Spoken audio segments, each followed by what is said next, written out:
Hello viewers, আসসালামু আলাইকুম। সবাইকে ওয়েলকাম জানাচ্ছি নতুন আরও একটি এপিসোড দেখার জন্য। আজকে তৈরি করে দেখাবো চকলেট পাউন্ড কেক গ্যাসের চুলায়, তাও আবার সিলভারের হাঁড়িতে। মাত্র 2টি ডিম আর 1 কাপ আটায় তৈরি করেছি আজকের চকলেট পাউন্ড কেকটি। খেয়ে বা দেখে বোঝার উপায় নাই যে এটা আটার তৈরি কেক। মাশাআল্লাহ, এতটা পারফেক্ট। ঘরেই যদি মাত্র এই অল্প কয়টা উপকরণে প্রায় 2 পাউন্ড ওজনের কেক তৈরি করা যায়, তাহলে আমার মনে হয় না বাহির থেকে আর চড়া দামে কেক কিনে খাওয়ার প্রয়োজন আছে। চলুন তাহলে আর কথা না বাড়িয়ে রেসিপিটি শুরু করি। কেক তৈরির জন্য প্রথমে শুকনো উপকরণগুলো নিয়ে নিয়েছি। সেজন্য একটা স্ট্রেনারের মধ্যে 1 কাপ পরিমাণ আটা দিয়েছি। আপনারা চাইলে এখানে ময়দাও অ্যাড করতে পারেন, তবে প্যাকেটের আটা হলে ভালো হয়। এবার এখানে আমি দিয়ে দিচ্ছি প্রায় 1/3 কাপের মতো কোকো পাউডার, আর আমি এখানে ক্যাডবেরি কোকো পাউডারটা নিয়েছি। কর্নফ্লাওয়ার দিয়ে দিচ্ছি 1 টেবিল চামচের মতো। হাতের কাছে না থাকলে না দিলেও চলবে।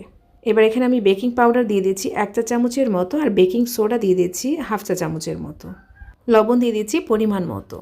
এবার সব কিছু চেলে নিচ্ছি। আপনারা কিন্তু এখানে ব্র্যান্ডের কোকো পাউডারটা অ্যাড করার চেষ্টা করবেন, এতে করে কেকের টেস্ট এবং ফ্লেভার দুটোই কিন্তু চমৎকার আসবে। চেলে নেওয়ার সময় যদি দলা পাকানো কিছু অংশ থাকে, সেটা অবশ্যই চামচের সাহায্যে একটু ভেঙে নেবেন, এতে করে কিন্তু পরিমাপটা সঠিক থাকবে।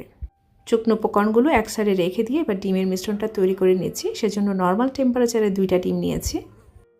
এবার এখানে আমি চিনি দিয়ে দিচ্ছি 1/2 কাপ আর 1/4 কাপের মতো, মানে 1 কাপ থেকে কিছুটা পরিমাণ কম। এবার এই ডিমের মিশ্রণটাকে একটা হুইক্সের সাহায্যে কিছুটা পরিমাণ মিশিয়ে নিচ্ছে। আর চিনিটা যদি কয়েক ধাপে দেওয়া হয়, তাহলে কিন্তু এই চিনিটাকে গলিয়ে নিতে খুব সহজ হয়, সেজন্য আমি কয়েক ধাপে অ্যাড করেছি।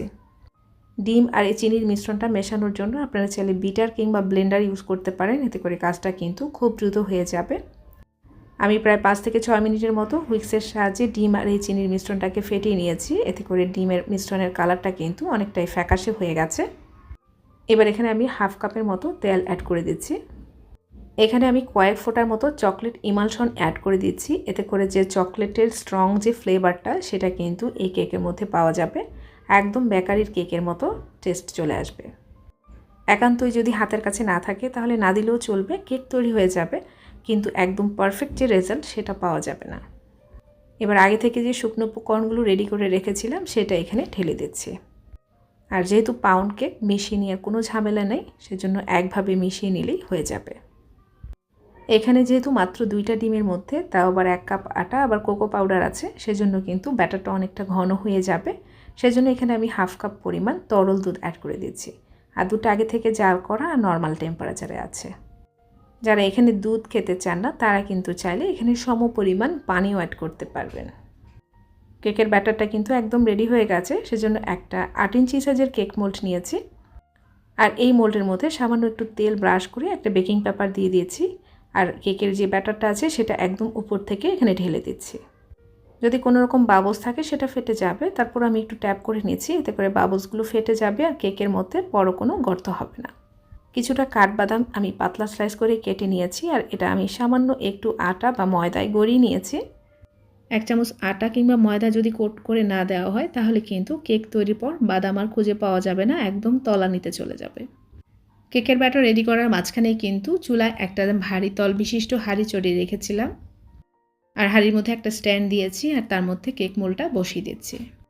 এবার একটা উপর থেকে সিলভারের ঢাকনা দিয়ে ঢেকে দিচ্ছি, আর ঢাকনা যেন কোনো রকম ফাঁকা না থাকে সেদিকে লক্ষ্য রাখতে হবে। যদি ফাঁকা থাকে, তাহলে উপর থেকে ভারী কিছু দিয়ে চাপা দিয়ে দিতে হবে। আপনারা চাইলে কাঁচের ঢাকনা দিয়েও ঢেকে দিতে পারেন, আর ঢাকনার যে একটা হোল আছে, সেটা একটা কটন বাড দিয়ে বন্ধ করে দিবেন। প্রায় 1 ঘন্টা 10 মিনিট অপেক্ষা করব। এর মধ্যে ঢাকনা কিন্তু একবারের জন্য খোলা যাবে না, আমি চুলার হিটটাও দেখিয়ে দিয়েছি। একদম লো থেকে সামান্য একটু বেশি রাখতে হবে। এবার 1 ঘন্টা 10 মিনিট পর আমি চেক করে নিচ্ছি। মাশাআল্লাহ, কেকটা খুব সুন্দরভাবে তৈরি হয়ে গেছে। এবার একটা শাঁসিকের কাঠি দিয়েও চেক করে নিচ্ছি। কাঠিটা একেবারে ক্লিন এসেছে, তার মানে কেকটা তৈরি হয়ে গেছে। আর কাঠিটা যদি ক্লিন না আসতো, তাহলে আরও 5 থেকে 6 মিনিটের মতো বেক করে নিতাম। কেকটাকে সম্পূর্ণ ঢেকে রেখে তারপর ঠান্ডা করতে হবে। কেকটা তা না হলে কিন্তু একদম শক্ত হয়ে যাবে উপর থেকে। এবার একটা বাটার নাইফের সাহায্যে আমি কেকের চারোপাশ থেকে ছাড়িয়ে নিচ্ছি। একটা ট্রের উপরে জাস্ট উল্টো করে ধরে একটু ঝাঁকা দিলেই কিন্তু কেকটা বের হয়ে আসবে, যেহেতু এখানে আগে থেকেই তেল ব্রাশ করা ছিল। ওপরে যে আমি বেকিং পেপারটা দিয়েছি, সেটা আমি উঠিয়ে নিচ্ছি। মাশাআল্লাহ, মাত্র 1 কাপ আটায় তৈরি হয়েছে প্রায় 2 পাউন্ড ওজনের কেক।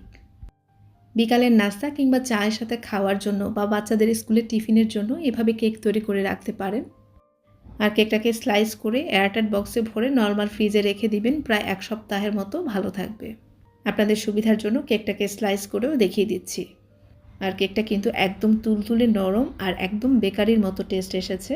যারা প্রথমবারের মতো ট্রাই করবেন তারা কিন্তু সবগুলো টিপস অ্যান্ড ট্রিক্স ফলো করবেন আর অবশ্যই ভিডিওটা কয়েকবার দেখে নেবেন, তারপর আপনারা ট্রাই করবেন। আশা করছি আপনারা সফল হবেন। ভিডিওটি ভালো লাগলে চ্যানেলটাকে সাবস্ক্রাইব করে পাশে থাকবেন আর পাশে থাকা বেল আইকনে ক্লিক করে রাখবেন, সবার আগে নোটিফিকেশন পেয়ে যাবেন। আবারও দেখা হবে নতুন কোনো রেসিপিতে ইনশাআল্লাহ। আজকের মতো এখানে বিদায় নিচ্ছি। আল্লাহ হাফেজ।